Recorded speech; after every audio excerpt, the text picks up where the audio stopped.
کیا آپ کو پتہ ہے کہ ہمیں نماز کیوں بوجھ لگتی ہے؟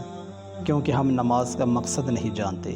نماز صرف ایک ڈیوٹی نہیں ہے بلکہ ایک بہترین موقع ہے اللہ سے بات کرنے کا۔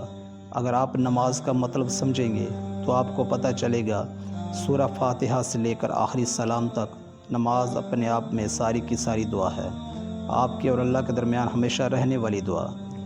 اللہ اپنی عبادتوں کے معاملے میں کسی بھی انسان پر بوجھ نہیں ڈالتا۔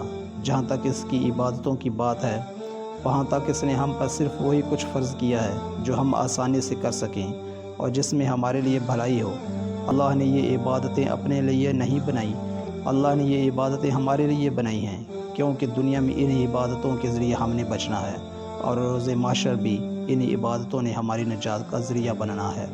ذرا سوچیں، اگر اللہ ہمیں انسانوں کے رحم و کرم پر چھوڑ دیتا، ہمارے پاس نماز جیسی پناہ گاہ نہ ہوتی تو ہمارا کیا حال ہوتا؟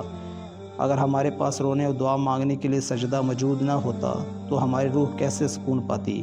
ہم خوش قسمت ہیں کہ ہم اپنے اللہ سے بات کر سکتے ہیں۔ ہم خوش قسمت ہیں کہ اللہ پاک نے ہمیں ان تمام لوگوں میں سے ہدایت دی جو بھٹکے ہوئے ہیں۔ اس سے بڑی اور کیا نعمت ہو سکتی ہے؟ نماز کائنات کی سب سے محفوظ جگہ ہے، ایسی جگہ جہاں برتر اور کمتر دونوں ایک جیسے ہو جاتے ہیں، ایسی جگہ جہاں نیکوکار اور گنہگار دونوں برابر ہو جاتے ہیں۔